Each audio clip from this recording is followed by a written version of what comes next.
Welcome back to SA Today. Now, US President Donald Trump is once again drawing fast criticism, this time for comments targeting the Smithsonian Institute.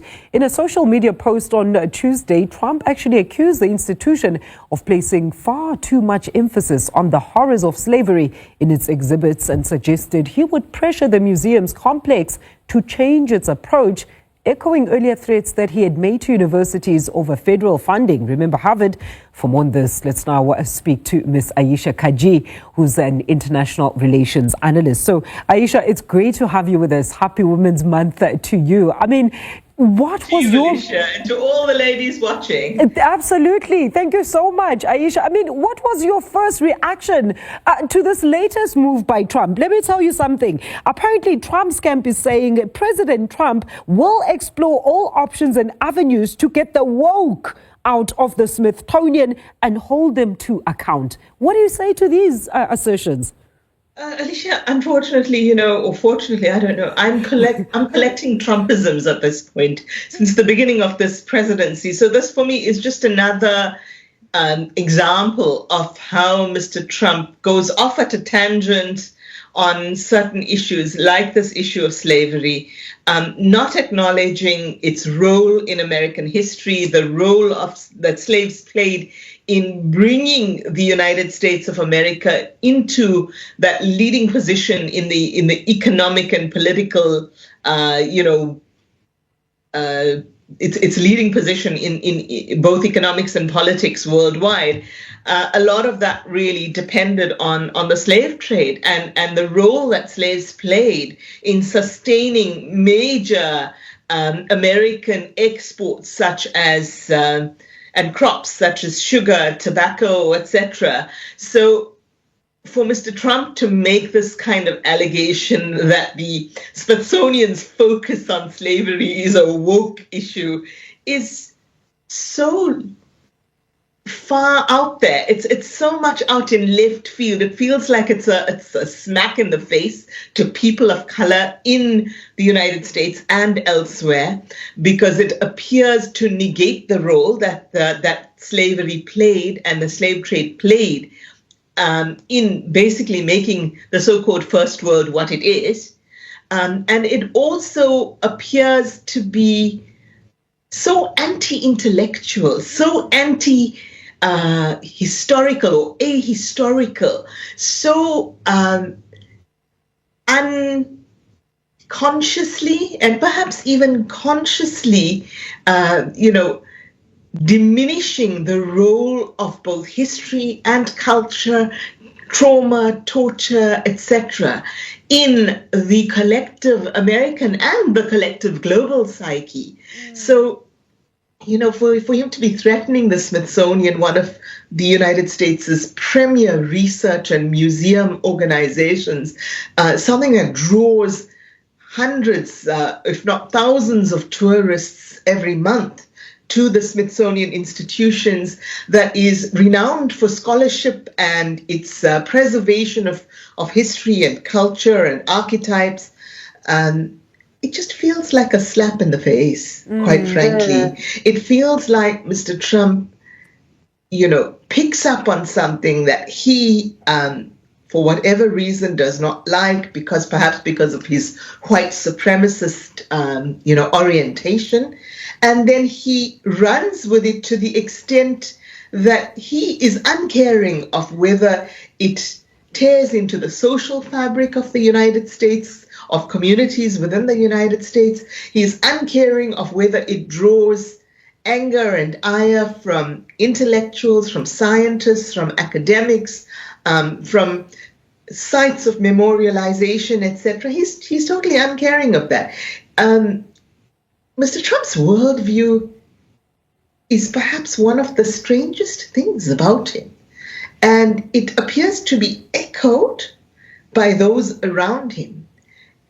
And yet, outside of that very small circle, it is a worldview that is not shared by and large, even by white supremacists, even by people on the extreme right of the American political spectrum.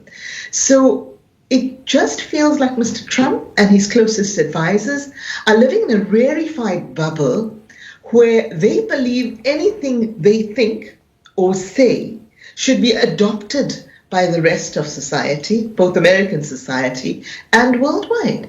And it's bizarre, to say the least, to have a head of state running with these kinds of things. Sometimes I wonder, really, Alicia, whether he's doing it to draw attention away from other things that he might be attempting to do at the same time, because it just feels like such a performative thing. You know, Aisha, and is so brazen about it. I mean, he says, yeah, he will start with the Smithsonian and then go from there, right? And one has to wonder, as you rightly put it out there, slave trade is a very crucial and key part of American history. They still actually have existential plantation museums where Black Americans still gather to come and commemorate and reflect upon their history. Can he actually order independent and legacy institutions such as this one in case of a museum in this matter, because museums are places that are meant to be the historical guides in that they showcase history as it was, Aisha, without any influence, as bad as it might be. And what legal authority can he do so under in terms of international law? Because the university, the museum actually responded here and said they are not a federal agency under control of the president, and according to them, they're an independent institution governed by a board of regents, which is imposed or composed of 17 members, including the vice president, and Trump absolutely has no authority over private museums. So what is he going to do? Just talk. I believe so. I mean, look, he can cut some federal funding. There is some funding that goes to certain of the Smithsonian institutions that comes from the state. But by and large, as they've said in their response, they are a private institution. They are governed by a board, which does include, a position for the vice president. But that is a democratically composed board. It is a board that operates by consensus. So the vice president in this case would not have the authority to impose a decision, even on that board. And certainly, yes, as I said, I think this is really rather performative. Mr. Trump mouthing off once again without checking to see whether he has the power to do what he thinks he has the power to do.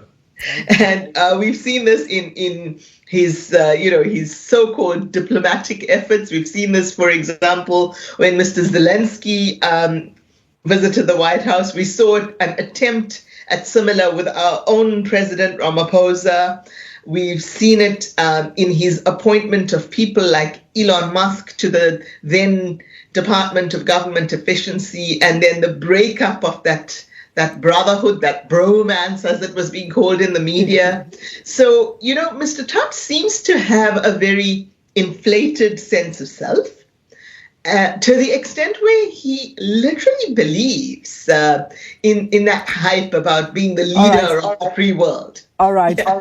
All right, Aisha, we're going to leave it there. Thank you so much for your views there, Miss Aisha Kajia, the international relations analyst, just weighing in on, of course, Trump's comments there regarding the Smithsonian Institution, which is, of course, that one of those museums that actually showcases some of slave trade as well as associated depictions in the United States.